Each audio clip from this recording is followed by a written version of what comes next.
उपेंद्र कुशवाहा ने अपने बेटे दीपक प्रकाश को मंत्री बनाया, लेकिन क्या इसी फैसले से उनकी पार्टी टूटने की कगार पर है? 3 में से 3 विधायक नितिन नवीन से मिलने जा चुके हैं, कुछ ने इस्तीफा भी दे दिया। तो क्या अब सम्राट चौधरी लेंगे कुशवाहा समाज की कमान? आज हमरा बिहार में समझेंगे इस पूरे राजनीतिक समीकरण को, कैसे एक बेटे की एंट्री से पिता की सियासत खतरे में आ गई। नमस्कार, ये है हमरा बिहार और मैं हूं संदीप बिस्ट। आज बात करेंगे उपेंद्र कुशवाहा और उनकी पार्टी राष्ट्रीय लोक मोर्चा यानी आरएलएम की अंदरूनी उठापटक की। बिहार की राजनीति में कोयरी कुशवाहा समाज हमेशा से एक निर्णायक फैक्टर रहा है, लेकिन अब यही समाज उपेंद्र कुशवाहा से नाराज दिख रहा है। क्यों? क्योंकि उन्होंने अपने बेटे दीपक प्रकाश को मंत्री बना दिया और इस एक फैसले से सब कुछ उलझ गया है। उपेंद्र कुशवाहा का राजनीतिक आधार कोयरी यानी कुशवाहा समाज रहा है, जिसकी आबादी बिहार में करीब 4.2% है। मगध, शाहबाद, सीवान, समस्तीपुर जैसे जिलों में कुशवाहा समाज का बड़ा असर है। करीब 40 से 45 विधानसभा सीटें 2020 में कुशवाहा की पार्टी आरएलएसपी को एक भी सीट नहीं मिली थी, पर 1.8% वोट मिला। 2025 में जब उन्होंने एनडीए के साथ मिलकर राष्ट्रीय लोक मोर्चा यानी आरएलएम बनाई तो 6 में से 4 सीट जीत ली। यह कुशवाहा समाज की एकजुटता का नतीजा था। पर अब जब उपेंद्र कुशवाहा ने अपने बेटे दीपक को बिना चुने मंत्री बना दिया तो इसका गलत संदेश समाज में गया है। राजनीतिक विश्लेषक प्रोफेसर प्रमोद रंजन कहते हैं, उपेंद्र ने वही गलती कर दी जो कभी नागमणि ने की थी। बार बार पार्टी बदलना, परिवारवाद और सत्ता की राजनीति अब समाज उनसे दूरी बना रही है। इधर भाजपा उस असंतोष का फायदा उठाते हुए सम्राट चौधरी को आगे बढ़ा रही है। जी हाँ, कुशवाहा समाज की नई पहचान अब सम्राट चौधरी भी बन सकते हैं।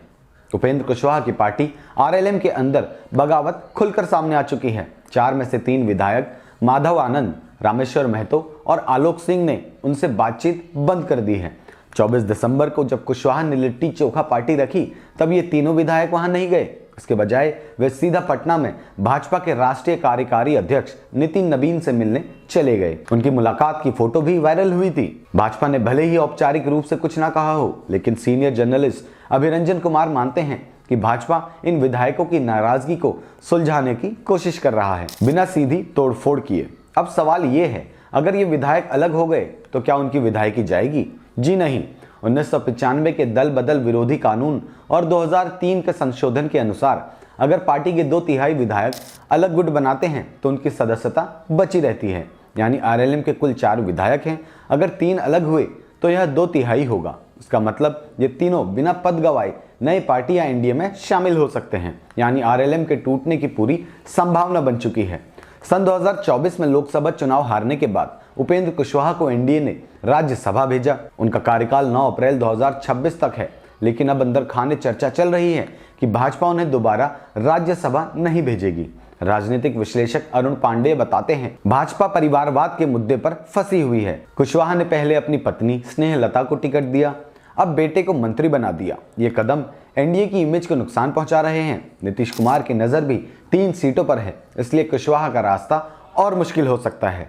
यानी एक गलत कदम से उपेंद्र कुशवाहा का राजनीतिक भविष्य अब अधर में लटक गया है। तो दोस्तों, अब सवाल यह है, क्या उपेंद्र कुशवाहा को अपने बेटे को मंत्री बनाना भारी पड़ जाएगा? क्या सम्राट चौधरी कुशवाहा समाज के नए नेता बनेंगे? और क्या आरएलएम का अस्तित्व अब खत्म होने की ओर है? आने वाले महीनों में इन सवालों के जवाब साफ हो जाएंगे। पर इतना तय है कि बिहार की राजनीति में कुशवाहा बनाम कुशवाहा की जंग अब तेज हो चुकी है। अगर आपको यह रिपोर्ट पसंद आई हो तो वीडियो को लाइक करें, हमरा बिहार चैनल को सब्सक्राइब करें और कमेंट में बताइए कि आप मानते हैं कि उपेंद्र कुशवाहा ने खुद अपनी पार्टी के पैरों पर कुल्हाड़ी मारी है।